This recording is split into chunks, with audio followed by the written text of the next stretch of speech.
Bismillahirrahmanirrahim. Assalamualaikum warahmatullahi wabarakatuh.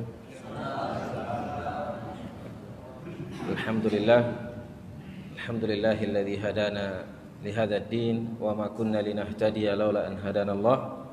Asyhadu an la ilaha illallah wahdahu la syarikalah wa asyhadu anna Muhammadan abduhu wa rasuluh. Allahumma salli wa sallim ala nabiyyina Muhammadin wa ala alihi wa ashabihi wa man tabi'ahum bi ihsanin ila yaumiddin, amma ba'du. Para ikhwah, hadirin dan hadirat jamaah salat maghrib yang dimuliakan oleh Allah Subhanahu wa taala, kembali di malam yang insyaallah penuh berkah ini kita kembali bisa memulai kajian kita, kajian tafsir juz 30. Seingat kami di pertemuan terakhir yang lalu kita belum masuk ke surah An-Nas, tapi baru membahas sekilas tentang masadir, referensi dalam menafsirkan Al-Quran, atau dengan apa kita menafsirkan Al-Quranul Karim. Kita sebutkan secara singkat apa yang pernah kita jelaskan. Yang pertama adalah tafsirul Quran bil Quran, menafsirkan Al-Quran dengan Al-Quran itu sendiri, karena Allah yang lebih paham terhadap ayat-ayat yang diturunkannya. Dan contoh dalam hal ini sangat banyak, di antaranya dalam surah Al-Fatihah yang setiap saat kita baca, setiap sholat kita baca, ihdinas shiratal mustaqim shiratal ladzina an'amta 'alaihim, jalannya orang-orang yang Engkau berikan nikmat. Siapa mereka? Di sini dijelaskan oleh Rasulullah sallallahu alaihi Allah Subhanahu wa taala bahwasanya jalannya orang-orang yang diberikan nikmat adalah minan nabiyyin, dari kalangan para nabi, was-siddiqin, wasyuhada, was-salihin, wa hasuna ulaika rafiqa. Dan tafsiran yang paling banyak juga di juz 30 itu tafsirul Quran bil Quran. Al-Qari'ah, mal Qari'ah, wa ma adraka mal Qari'ah, yauma yakunun nasu kal farashil mabthuth. Itu tafsirannya itu. Apa itu Al-Qari'ah? Adalah yauma yakunun nasu kal farashil mabthuth, dan seterusnya.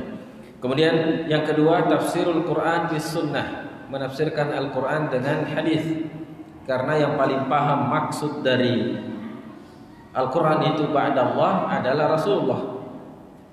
Dan memang tugas daripada Rasulullah SAW adalah untuk menjelaskan lebih detail apa yang Allah turunkan kepadanya. Allah mengatakan atau berfirman, wa aqimus shalah, dirikan salat. Bagaimana caranya? Rasulullah SAW yang praktekkan, lalu kita mengikuti. Begitu pula kita diperintahkan berhaji, diperintahkan bersedekah, diperintahkan berzakat, dan seterusnya. Bagaimana tata caranya? Ikuti petunjuk Rasulullah SAW. Yang ketiga, tafsirul Quran bi aqwalis sahabah, menafsirkan Al-Quran dengan pendapat dan pemahaman para sahabat, karena mereka yang paham, mereka yang tahu kapan ayat itu turun, di mana turun, dan untuk siapa ayat itu turun, dan apa tujuan ayat itu turun.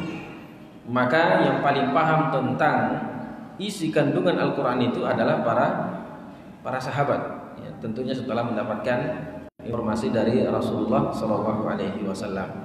Contoh dalam hal ini sudah banyak yang kita sebutkan, ya, misalnya lahwal hadis, wa minan nasi may yashri lahwal hadis. Di antara manusia ada yang menjual, membeli yang disebut dengan lahwal hadis. Apa itu lahwal hadis? Abdullah bin Abbas dalam tafsirannya mengatakan lahwal hadis adalah segala bentuk musik, alat-alat musik. Ya, maka beliau menafsirkan ayat ini, dan penafsiran radhiyallahu ta'ala adalah rujukan, ya, di antara rujukan utama dalam menafsirkan Al-Quran. Kemudian aqwalut tabi'in, yang keempat, menafsirkan Al-Quran dengan pendapat-pendapat para tabi'in yang mungkin belum dijelaskan oleh para sahabat, karena para sahabat sudah paham. Lalu kemudian datang generasi selanjutnya yang tidak paham bahasa Arab atau baru masuk Islam dan seterusnya, yang butuh pemahaman, butuh penyederhanaan, maka kemudian ditafsirkan oleh para tabi'in. Yang kelima dan ini yang terakhir yang kita sebutkan adalah tafsirul Quran bil lughah al-arabiyyah. Menafsirkan atau rujukan Al-Quran dalam menafsirkan Al-Quran adalah bahasa Arab. Ya, bahasa Arab. Maka Mujahid mengatakan, salah seorang tabi'in, la yanbaghi li muslimin an yufassira al-Qur'ana wa huwa ghairu alimin bil arabiyyah. Tidak pantas seorang muslim menafsirkan Al-Quran dan dia tidak paham bahasa Arab. Ya, kalau dia tidak paham bahasa Arab maka tidak pantas baginya untuk menafsirkan Al-Quran. Karena Al-Quran turun dengan bahasa Arab, maka harus dikuasai ya bahasa Arab itu sendiri. Karena di dalam bahasa Arab itu berbeda harakatnya, itu maknanya akan berbeda. Fathah dengan dhammah saja itu bisa berubah makna, ditambah perubahan huruf. Ya makanya juga kita itu kalau baca Quran berusaha untuk belajar tajwid, belajar makhraj supaya tidak salah dalam penyebutannya. Contoh misalnya kul dengan kul, ya kedengarannya hampir sama tapi maknanya sangat beda. Yang satunya maknanya katakanlah, yang satunya maknanya makanlah. Nah makanya kalau tidak paham bahasa Arab, tidak tahu makharijul bahasa Arabnya, bisa salah dalam memahami ya makna ayat Al-Quran itu sendiri. Contoh dalam hal ini, kesalahan orang baca Quran, salah harakatnya yang merubah makna 100%. Misalnya dalam surah At-Taubah, innallaha bari'um minal musyrikin. Ayat selanjutnya wa rasuluhu, harusnya seperti itu. Tapi ada yang baca innallaha bari'um minal musyrikin wa rasulih. Antara rasulihi dengan rasuluhu ini maknanya sudah sangat jauh. Yang pertama maknanya yang benar adalah sesungguhnya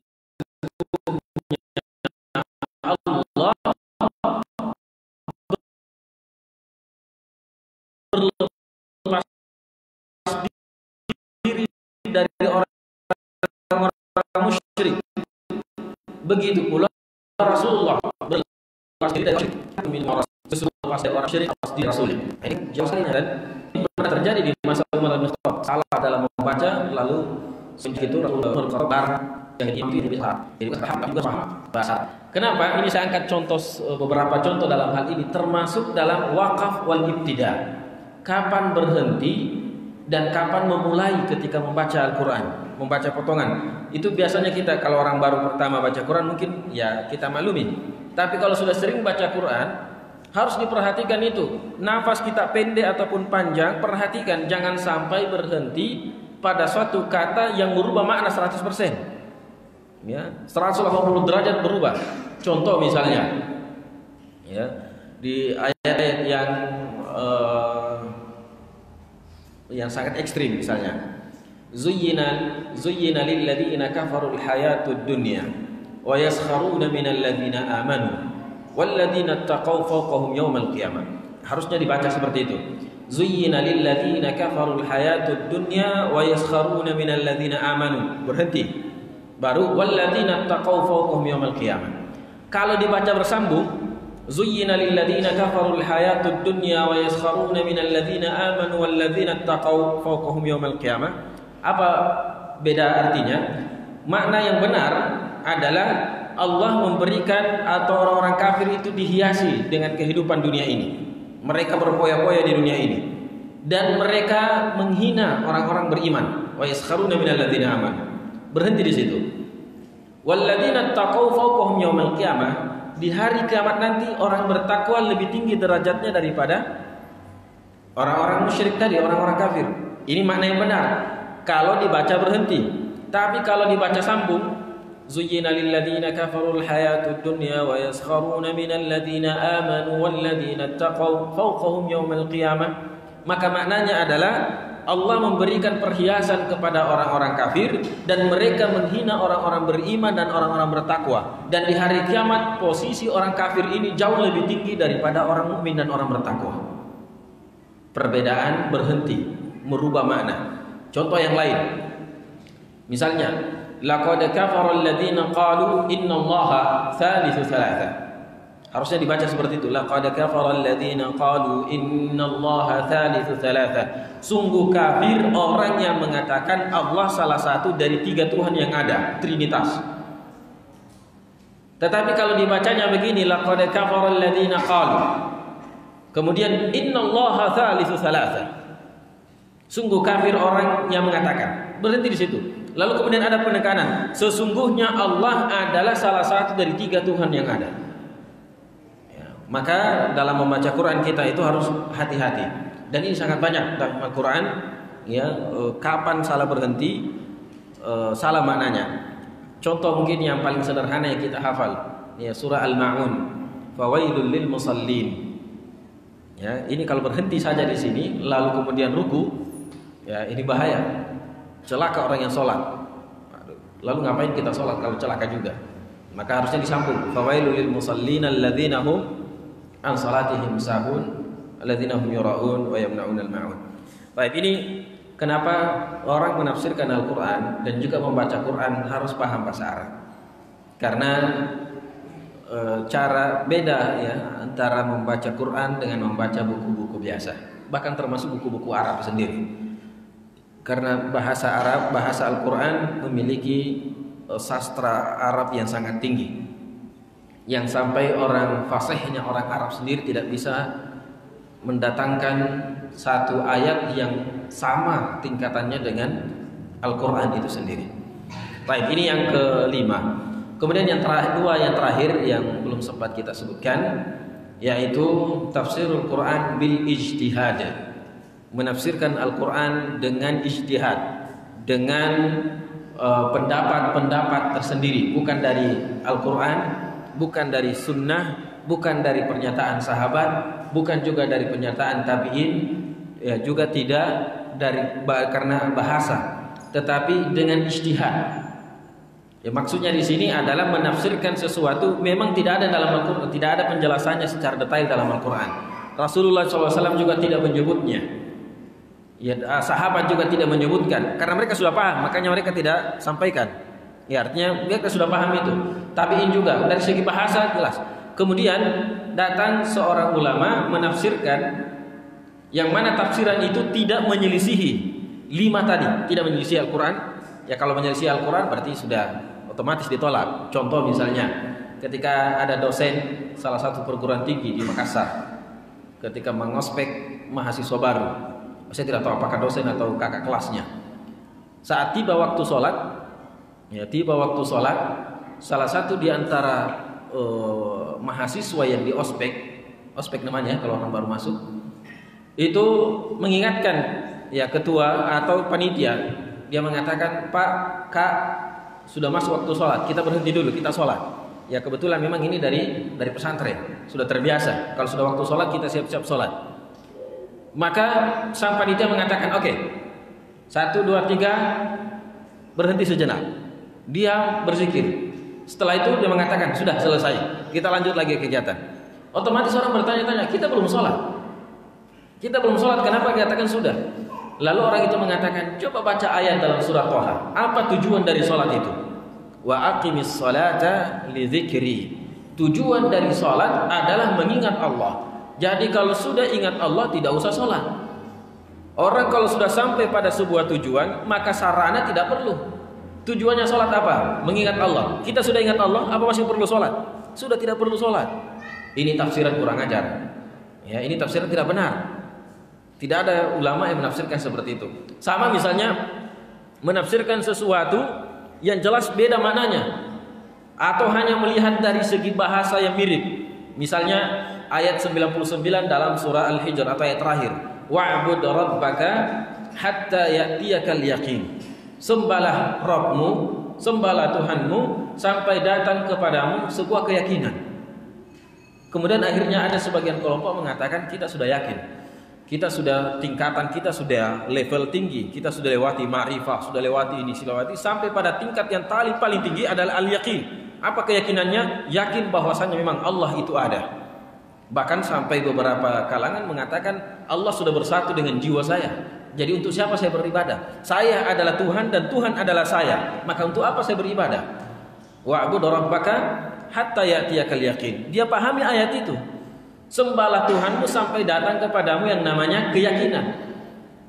Padahal al-yakin yang dimaksud dalam ayat ini bukan yakin itu. Yakin itu dalam ayat ini sama persis dengan ayat yang ada dalam surah Al-Muddatsir. Dalam surah Al-Muddatsir ketika orang-orang kafir yang masuk dalam neraka ditanya, "Ma salakakum fi saqar?" Apa yang menyebabkan kalian masuk ke dalam neraka sakar? Qalu lam naku minal musallin. Dahulu kami tidak pernah salat.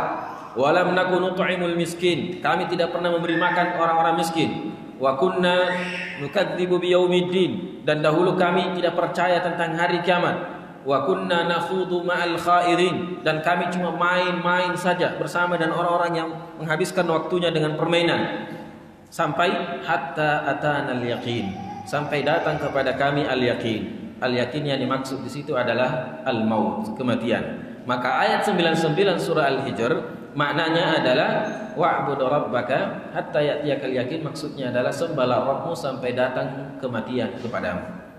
Jadi bukan keyakinan bahwasanya yakin Allah itu ada, yakin ini dan seterusnya, tapi maksud dari keyakinan di situ adalah kematian. Maka dalam menafsirkan ayat Al-Quran, jika tidak bertentangan dengan Al-Quran, tidak bertentangan dengan hadis, tidak bertentangan dengan aqwalus sahabah, aqwalut tabi'in, dan tidak ada pertentangannya dengan bahasa, maka bisa saja penafsiran itu diterima. Ya, tapi harus melalui, dan tidak semua orang sampai pada level itu. Maka di dalam pelajaran ilmu tafsir kita mempelajari juga namanya syurutul mujtahidin. Syarat orang-orang mujtahid yang boleh menafsirkan Al-Quran. Ya, di antaranya adalah paham betul seluk-beluk bahasa Arab, paham itu an-nasikh wal mansukh, paham usul fikih, paham mustalah-mustalah yang ada dalam agama dan seterusnya. Dan ini berat.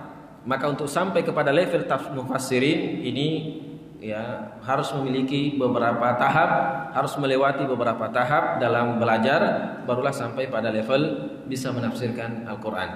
Selama tafsirannya itu tidak bertentangan dengan 5 tadi, maka itu ulama kita mengatakan boleh-boleh saja. Baik, yang terakhir dalam hal ini sebelum kita masuk ke Luzar bin Nas adalah tafsirul Quran bil Israiliyat. Menafsirkan Al-Quran dengan kisah-kisah Israiliyat. Karena Al-Quran itu terdiri dari beberapa poin.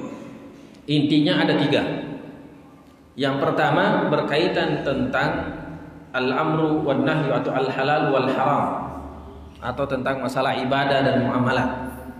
Yang kedua adalah tentang tauhid, peribadatan kepada Allah Subhanahu wa taala dan yang misalnya. Yang ketiga adalah tentang al-akhbar wal qasas, berita-berita dan kisah-kisah. Makanya qul huwallahu ahad itu disebut sebagai sepertiga Al-Quran. Maksudnya adalah pahalanya sama seperti sepertiga Al-Quran, dan juga pembahasannya adalah sepertiga Al-Quran. Karena sepertiga Al-Quran pembahasannya adalah akidah, sepertiga yang lainnya adalah pembahasan halal dan haram, fikih, ya, muamalat, jual beli, pernikahan, talak dan semuanya. Itu masuk dalam halal dan haram. Kemudian yang ketiga adalah kisah-kisah. Ya, kisah-kisah dan berita-berita yang telah lampau atau yang akan datang. Kisah yang akan datang, bagaimana hari kiamat terjadi, bagaimana di alam kubur, bagaimana di alam akhirat, itu Al-Quran. Nah, pembahasan tentang Israiliyat, karena dalam Al-Quran banyak kisah-kisah orang-orang terdahulu, terutama nama nabi-nabi Bani Israel, maka kita terkadang membutuhkan memang dalam memahami ayat itu butuh penafsiran dari kisah Israiliyat, cerita Israiliyat.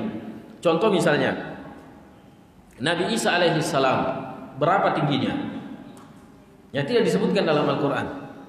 Kalau umurnya iya disebutkan umur 33 tahun, belum menikah. Ya, belum menikah dan akan menikah nanti. Ya, mudah-mudahan salah satu di antara kita menjadi keluarganya. Jadi Nabi Isa akan turun menikah. Kemudian Nabi Ibrahim alaihissalam. Ya, contoh misalnya ketika beliau Nabi Ibrahim bertanya kepada Allah, "Arini anzur ilaika wa idh qala Ibrahimu rabbi arini kaifa tuhyil mauta." Ketika Nabi Ibrahim bertanya kepada Allah, "Ya Allah, coba perlihatkan kepada saya bagaimana Engkau ya Allah menghidupkan yang mati." Dia mau lihat secara langsung bagaimana Allah menghidupkan orang sesuatu yang sudah mati kemudian hidup lagi. Apakah Nabi Ibrahim tidak yakin tentang hal itu? Qala awalam tu'min, wahai Ibrahim, kau tidak beriman bahwasanya saya bisa menghidupkan yang mati? Nabi Ibrahim mengatakan, qala bala, ya Allah, saya sudah beriman, saya sangat percaya, walakin liyatma'inna qalbi, tetapi saya ingin lebih tenang lagi. Makanya dalam ilmu itu ada 3. Ada namanya al-yaqin, al-ilmu, ilmu al-yaqin, ya, bukan lagi sekedar diketahui tapi dia yakini. Itu tingkatan yang pertama. Yang kedua, ainul yaqin. Kita sudah tahu Ka'bah itu ada, tapi apa kita pernah lihat? Sebagian kita tidak pernah lihat. Ketika kita melihat Ka'bah secara langsung, itu naik tingkatannya. Jadi yang pertama, kita sudah sangat yakin bahwasanya Ka'bah ada. Tapi ketika kita berangkat ke Makkah, masuk ke Masjidil Haram, lihat Ka'bah, ini sudah ainul yakin. Ketika kita lewat masuk ke depan, lihat Ka'bah kemudian bisa menyentuh Ka'bah, apalagi mencium Hajar Aswad, ini bukan lagi ilmu yakin, bukan lagi ainul yakin, tapi hakul yakin. Nah, Nabi Ibrahim dalam hal ini dia sudah yakin, sudah beriman. Kemudian dia minta untuk naik ke level 2, yaitu ainul yakin. Lalu Allah memberikan level ketiga, yaitu hakul yakin. Karena setelah itu Allah menghidupkan, Allah memerintahkan Nabi Ibrahim, fakhudh arba'atan min at-tayr fasurhun ilaika thumma ja'al ala kulli juz'in jabala. Wahai Ibrahim, coba ambil 4 burung, potong-potong itu burung. Ya, potong itu burung belah 2, kemudian masing-masing potongannya simpan di gunung. Lalu panggil si burung hitam dan seterusnya. Ya, disebutkan. Nah, disinilah masuk Israiliyat. Dalam Al-Qur'an tidak disebutkan secara rinci.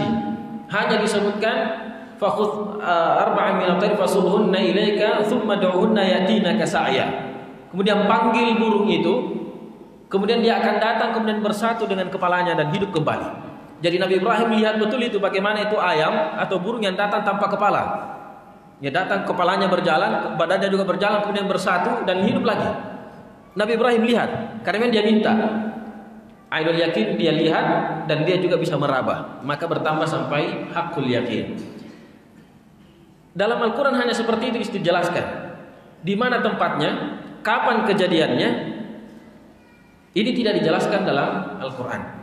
Kebetulan karena kita sudah sebutkan ini, saya ingin sampaikan bahwasanya di dalam Al-Quran, ya, pembahasannya itu tidak terlalu fokus kepada hal-hal yang tidak terlalu penting. Kalau kita dalam dunia film, dalam dunia perfilman, ada 3 hal yang selalu kita cari. Kalau tidak ada 3 hal ini, tidak seru. Yang pertama adalah tolokna. Ya, siapa pemeran? Yang paling penting dalam kisah itu adalah bagaimana kita ambil ibrah. Nah, makanya Israiliyat itu hanya sekedar penjelasan. Kalau dia, makanya dalam kaidah ulama kita dalam memahami dan mengambil Israiliyat ada 3. Yang pertama, kalau dia sesuai dengan Al-Quran, maka silakan diambil.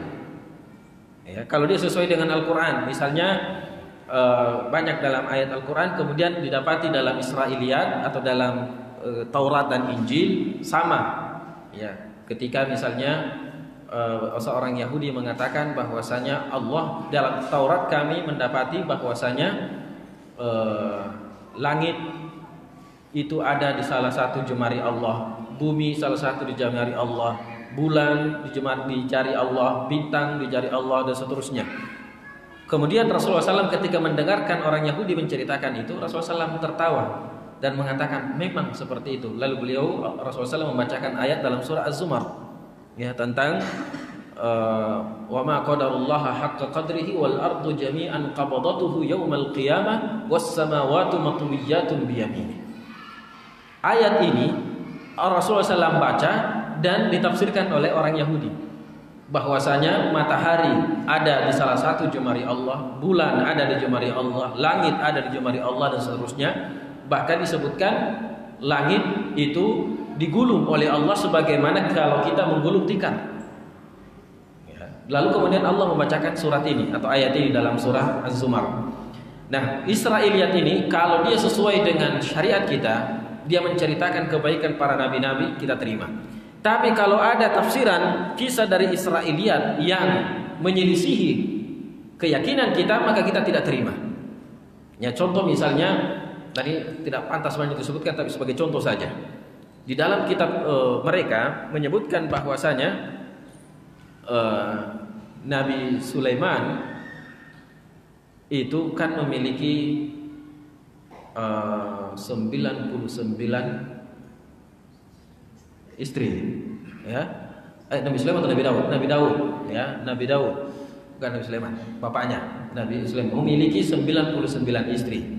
Kemudian konon di dalam cerita mereka ada satu orang yang punya istri cantik sekali, dan Nabi Daud ini tertarik dengan istrinya orang itu, yang kemudian akhirnya terjadi sebuah peperangan. Nabi Daud alaihissalam menunjuk suami dari wanita si cantik itu untuk menjadi komando dan pimpinan perang, komandan perang. Diutus pergi dan meninggal dunia, syahid. Lalu kemudian Nabi Sulaiman menikahi wanita itu. Sengaja katanya diutus itu. Ini kan kisah, masa ada seorang nabi seperti itu? Ya, ditambah lagi dengan kisah yang lain seperti misalnya ketika Nabi Lut alaihissalam ketika lari meninggalkan kaumnya atau keluar dari kaumnya karena kaumnya akan dihancurkan karena mereka melakukan liwat.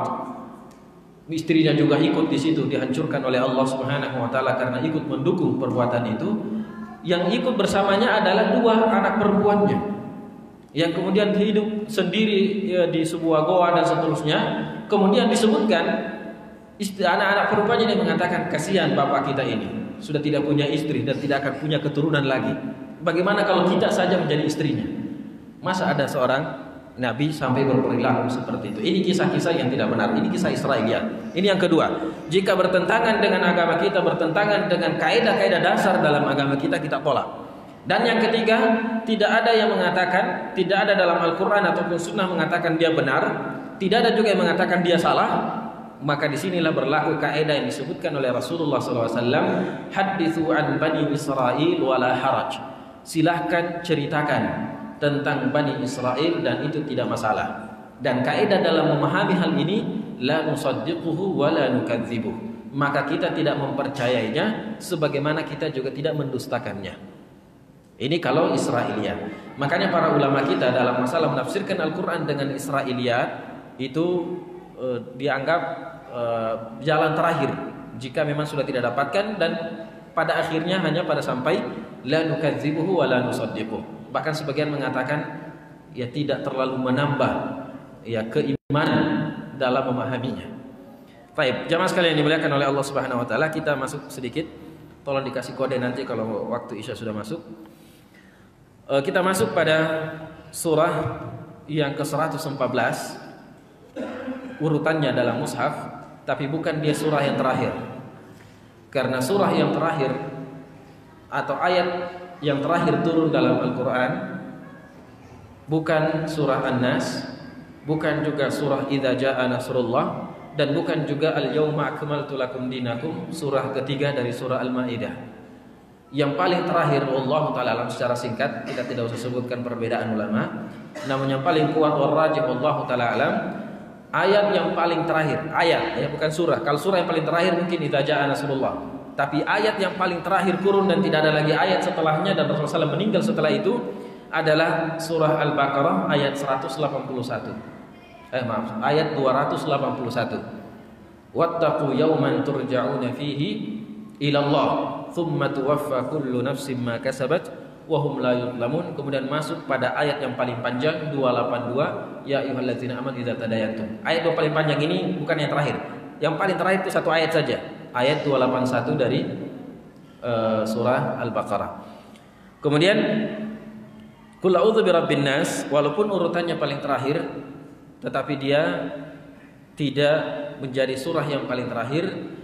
Olehnya boleh di dalam sholat kita membaca Qul a'udzu birabbin nas di rakaat pertama, lalu kemudian membaca surah yang lain di rakaat kedua. Yang penting bukan Qul a'udzu birabbil falaq. Karena Qul a'udzu birabbil falaq dan Qul a'udzu birabbin nas ini bersamaan turun dan urutannya begitu, Al-Falaq, An-Nas. Tetapi jika kita kebetulan di rakaat pertama entah tiba-tiba karena mungkin sudah kebiasaan, cuma itu yang dihafal, di rakaat pertama langsung baca setelah Al-Fatihah Qul a'udzu birabbin nas. Kira-kira di rakaat kedua baca surah apa? Ya, makanya usahakan jangan qul huwallahu nas di rakaat pertama, qul huwallahu falaq saja dulu atau qul huwallahu ahad. Tapi kalau seandainya terjadi qul huwallahu nas di rakaat pertama yang kita baca, di rakaat kedua kira-kira apa? Yang penting jangan pukul mundur, jangan qul huwallahu falaq. Silakan ambil surah yang lain. Ya, silakan bisa surah idza jaa nasrullah, ya karena ini adalah surah terakhir. Olehnya urutan ayat dalam Al-Qur'an bukan urutan turun. Tetapi urutan dalam Al-Qur'an itu juga tauqifi. Ya, walaupun ada yang mengatakan ijtihadi, tapi kita lebih fokus kepada tauqifinya. Bahwasanya urutan Al-Qur'an itu ini Al-Baqarah, Al-Fatihah pertama, kemudian Al-Baqarah, Ali Imran sampai Qul huwallahu nas. Ini adalah arahan dari Rasulullah SAW. Walaupun sebagiannya mungkin ada yang mengatakan ijtihadiyah, tapi kita lebih yakin kepada bahwasanya ini adalah tauqifiyah. Adapun urutan ayat di dalam surah itu sendiri, maka dia merupakan tauqifi. Tidak bisa kita mengatakan atau kita baca minal jinnati wan nas alladzi waswisu fi sudurin nas. Harus alladzi waswisu fi sudurin nas minal jinnati wan nas. Tidak boleh dibaca mundur. Ya, kecuali kalau sekedar untuk menguatkan hafalan, tes hafalan ya bisa. Tapi ke dalam salat tidak boleh dibaca mundur. Karena kenapa? Urutan ayat di dalam satu surah itu sudah sesuai dengan wahyu. Ya, bukan asal-asalan diletakkan, tapi sesuai dengan wahyu. Maka di dalam masalah hukum iddah saja yang pernah kita sebutkan, orang yang meninggal suaminya, janda yang meninggal suaminya, itu ada dua ayat di dalam Al-Quran. Ada yang 4 bulan 10 hari, ada yang 1 tahun. Kalau urutan Al-Quran itu 4 bulan dulu, 4 bulan 10 hari, baru setelahnya ayat 1 tahun. Tetapi hukumnya ayat yang 1 tahun itu yang dihapus. Kemudian yang datang menghapus adalah 4 bulan 10 hari. Maka iddah, masa menunggu seorang istri, seorang janda atau seorang wanita yang meninggal suaminya adalah 4 bulan 10 hari. Kalau suami atau laki-laki yang meninggal istrinya, maka masa iddahnya menunggunya adalah ya kapan? Ya. Bahkan sebelum dikuburkan istrinya sudah boleh. Ya. Jangankan sebelum dikuburkan istrinya, sebelum istrinya meninggal saja sudah boleh. Baik. Ya, maka laki-laki tidak punya iddah ya secara umum. Baik. Nah, ini urutan ayat dalam Al-Qur'an. Ya, maka dia tauqifiyah. Baik, kita masuk ke Qul birabbil falaq atau Qul birabbin nas. Keutamaan dari surah ini kita gabungkan saja 2 surah dan yang ketiga karena dia satu paket sebenarnya, yaitu Qul birabbil falaq, Qul birabbin nas dan juga Qul huwallahu ahad. Walaupun Qul huwallahu ahad ini tidak bersamaan turunnya dengan 2 surah ini.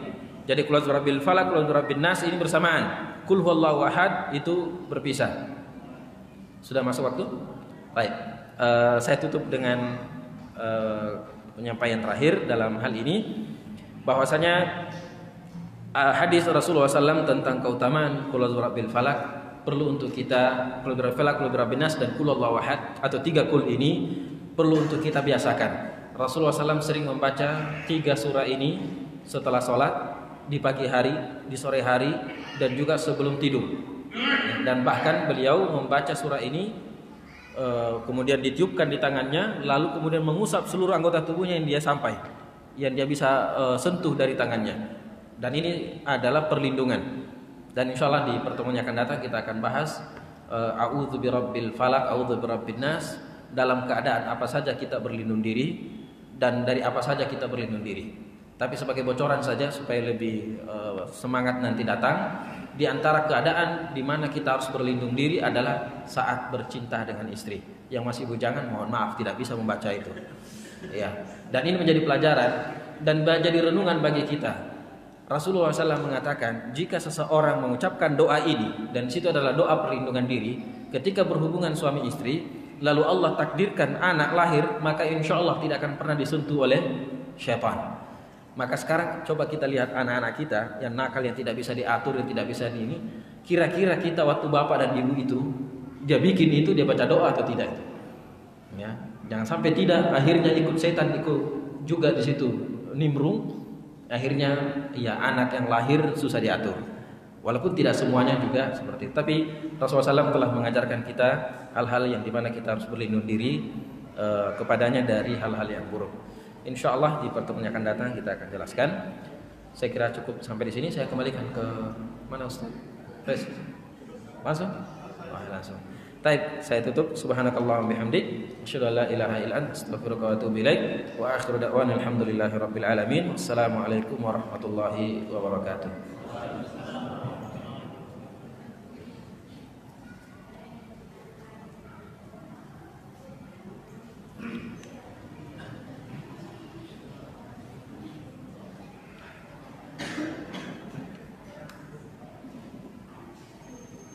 Allah